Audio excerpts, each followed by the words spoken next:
So guys আজকের এই ভিডিওতে আমরা এমন একটা বাইককে নিয়ে কথা বলবো যে বাইকটার জন্য সবার মধ্যে একটা কৌতূহল ছিল, তবে কৌতূহলটা বেশি দিন টিকে নাই, কেননা বাইকটা বাংলাদেশে আসার পর অনেক খারাপ পারফর্ম করেছে। খারাপ পারফর্ম বলতে যারা এই বাইকটাকে কিনেছিল তারা আসলে অনেক মারা খেয়েছে। কিভাবে মারা খেয়েছে সেগুলো তো আজকের এই ভিডিওতে জানবেন, এরই সঙ্গে এই বাইকটা ভালো নাকি খারাপ সেগুলো জানবেন। আর আমি কিন্তু এই ভিডিওতে এই বাইকের স্পেসিফিকেশনগুলো উল্লেখ করব, অর্থাৎ এই বাইকের রিভিউ করব। So without wasting any more time, let's start the video. But before starting the video guys, I have a humble request for you, and that is subscribe কিন্তু ফ্রি হয়, করতে কোনো টাকা লাগে না। যেহেতু সাবস্ক্রাইবটা ফ্রি হয় তাহলে দেরি কিসের, এখনই। Vipers coiled. Oh, those Rollins. Stop. At the beginning let's talk about the looks of this bike. এই বাইকের লুকস ওভারঅল সুন্দর, তবে এতটাও অ্যাগ্রেসিভ না, একদম স্পোর্ট ক্যাটাগরির লুকসের মতন এই বাইকের লুকস না।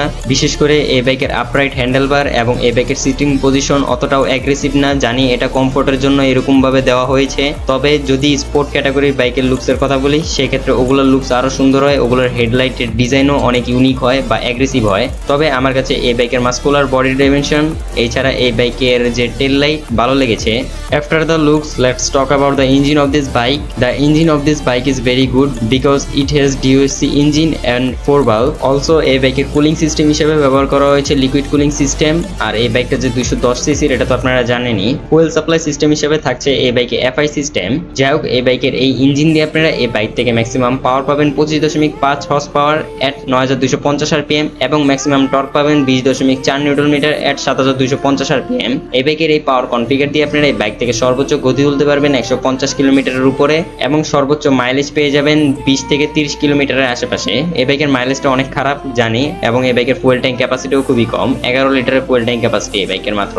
আর এটা অনেক ইউজারদের মধ্যে মাইনাস পয়েন্ট মনে হয়েছে এই বাইকের জন্য, তবে একটা 210 সিসির বাইক 20 থেকে 30 কিলোমিটারের মাইলেজ দিবে এটাই স্বাভাবিক। যাই হোক, ইঞ্জিনের উপর এখন কথা বলি এই বাইকের টায়ার এবং ব্রেক নিয়ে। তো এই বাইকের ফ্রন্ট হুইলে আপনারা পাবেন 100/80 সেকশনের টায়ারের সঙ্গে 300 মিলিমিটারের ডিস্ক উইথ ABS, এবং রিয়ার হুইলে আপনারা পাবেন 140/70 সেকশনের টায়ারের সঙ্গে 230 মিলিমিটারের ডিস্ক উইথ ABS। অর্থাৎ এই বাইকে আপনারা ডুয়েল চ্যানেল ABS পাবেন। আর এই বাইকের যে ব্রেক ক্যালিপার গুলো সেগুলো ব্র্যাম্বোর ব্রেক ক্যালিপার, এটা খুবই নামকরা একটা ব্রেক ক্যালিপার। এই বাইকের ব্রেকিং সিস্টেম অনেক ভালো, এটা অনেক ইউজারদের মধ্যে বলা হয়েছে, তবে এই বাইকের স্টেবিলিটি অতটা ভালো না এই বাইকের ওজনের জন্য।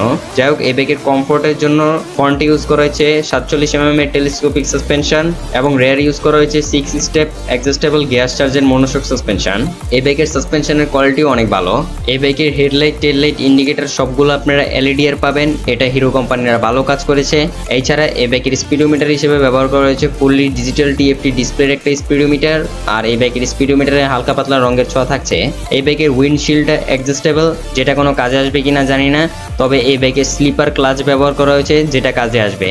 এখন একটু কথা বলি এই বাইকের বডি ডাইমেনশন নিয়ে। এই বাইকের length 2068 millimetre, height 1110 millimetre, seat 410 millimetre এবং গ্রাউন্ড ক্লিয়ারেন্স 160 মিলিমিটার। এই বাইকের সবকিছু ঠিকঠাক থাকলেও এই বাইকের ওজনটা ঠিক নেই। এই বাইকের ওজন 164 কেজি।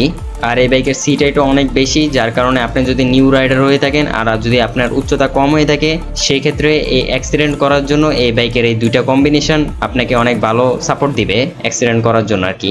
যাই হোক, এই তো ছিল এই বাইকের স্পেসিফিকেশনের বিষয়ে। এখন কথা বলি এই বাইকটা ভালো নাকি খারাপ। তবে তার আগে বলে রাখি এই বাইকের প্রাইসের বিষয়ে। এই বাইকের প্রাইস 4 লক্ষ টাকা বর্তমান সময়। এই প্রাইস রেঞ্জে যদি আমি এই বাইককে GSXR বা R15 ভার্সন 4 বা M ওগুলোর সঙ্গে কম্পেয়ার করি সেক্ষেত্রে এই বাইকটা অনায়াসে হারে যাবে, কেননা ভাই এই বাইকটার অনেক খারাপ দিক রয়েছে, এর মধ্যে তো কয়েকটা বলেই দিলাম।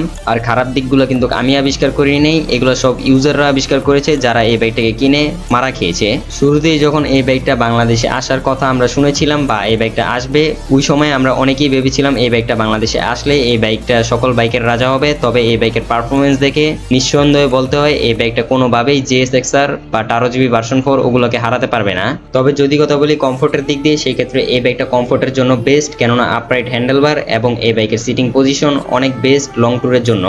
তো যাই হোক, এই ছিল আজকের এই ভিডিওটা যদি ভালো লাগে তাহলে কমেন্ট করতে ভুলবেন না। আর যদি একটু বেশি ভালো লাগে তাহলে যা করতে হবে সেটা আমি বলবো না, সেটা আপনারা আমার বিপ্লব ভাই বলবে। বিপ্লব ভাই বলেন। एक तो लाइक और शेयर ठोक दीजिए, महाकाल का दबा के लाइक और शेयर ठोक दीजिए, 5000 लौटे दिख जाना चाहिए।